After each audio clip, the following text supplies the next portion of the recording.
So today we are going to be starting Unit 2, and we are going to be learning about fractions in this unit. And when we start today, we're going to specifically be looking at money, so how fractions can be related to money.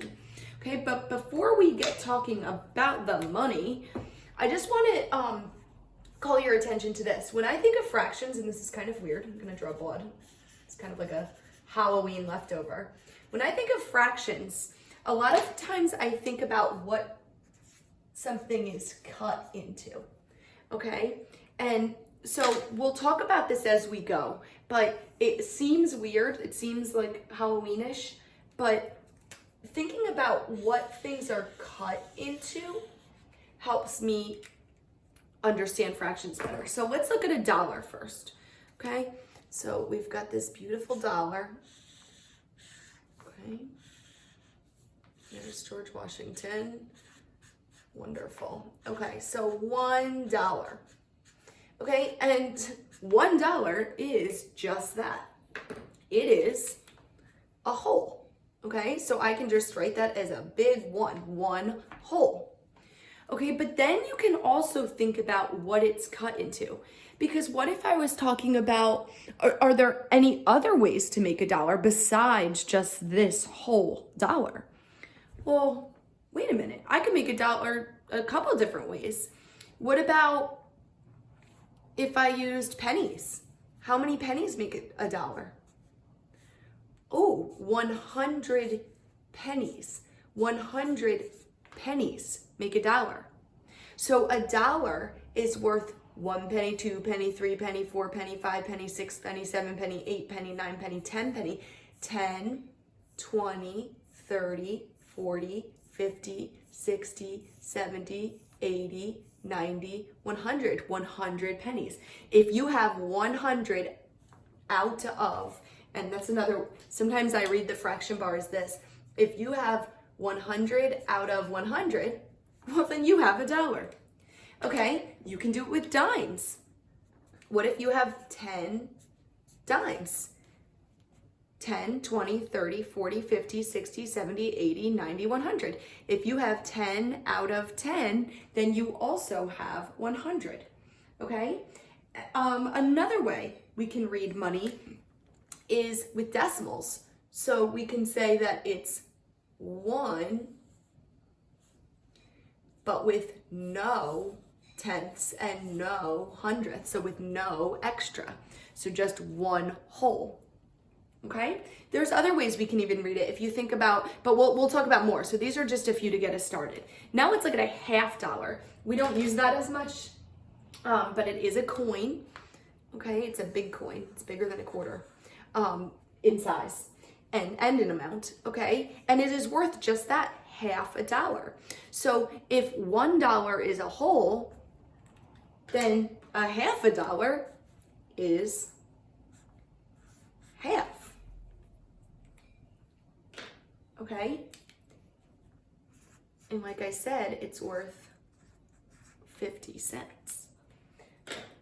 So another way we can say $50 is, well, let's think about it with pennies. How many pennies? Well, if it's 50 cents, it's half of this. So if I were to split the dollar in half, it's half of the dollar. Well, we said a dollar is 100 pennies. So a $50 must be 50 pennies. How many dimes would a $50 be? So remember, we're just talking about this half spot now. How many dimes would it be? It would be, well, 10, 20, 30, 40, 50. It would be 5 dimes. So 5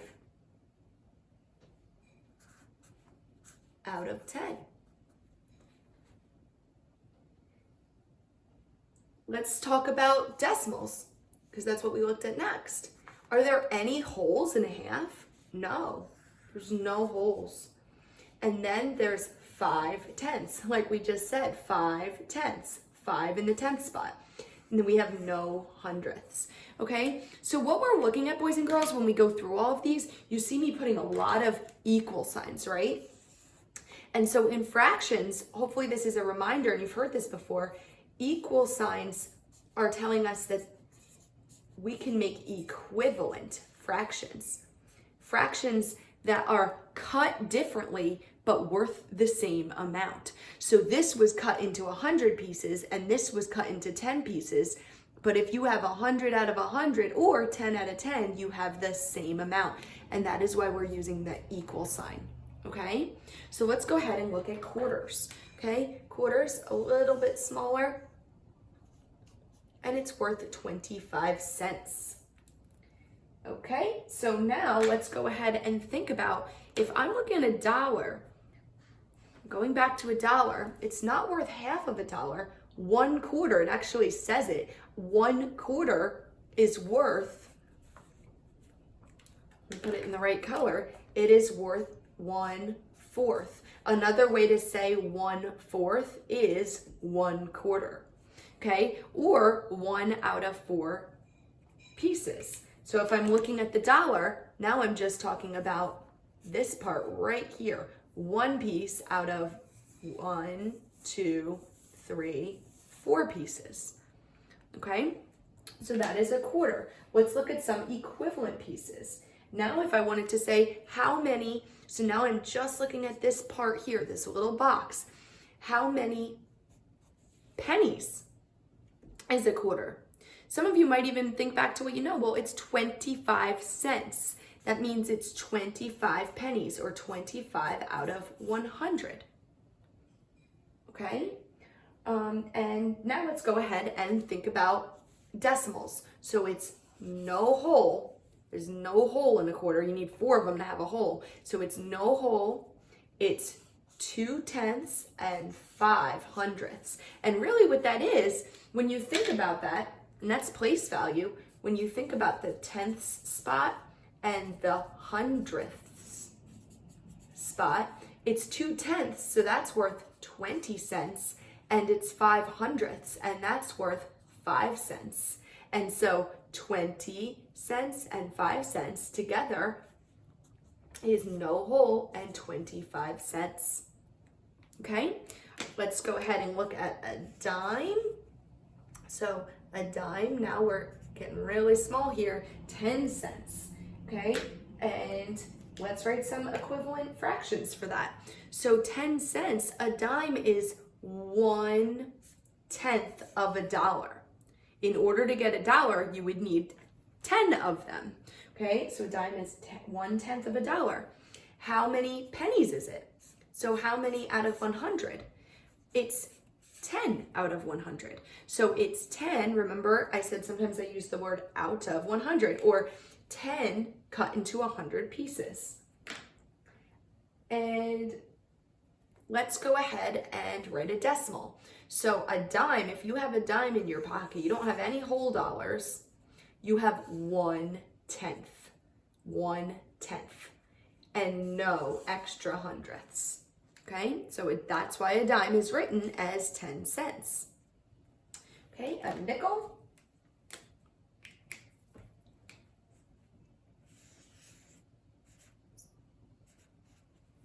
So a nickel is worth 5 cents. Now this is kind of tricky, okay? If a dime is worth 1/10 of a dollar, a nickel is going to be worth 1/20th of a dollar. So you would need 20 nickels in order to make a dollar. Okay, how many pennies is a nickel? Well, a nickel is worth 5 cents. It's 5/100. Okay, and now we're going to write 5/100 as a decimal. It's no holes, no tenths, and listen to how I read it, 5/100, and 5 in the 100th spot. Okay, last and actually least is a penny. Okay, so a penny is worth 1/100th of a dollar. And so the way we write that as a decimal, it's worth no holes, no tenths, and 1 little baby 100th. Okay, so because a lot of you are familiar with money and have some background on fractions, some of this might be familiar. So we're going to today just start slow and play around with fractions and money. Tomorrow we'll be going further and taking some notes. So do your best today. We'll do a problem string and see how you feel with this.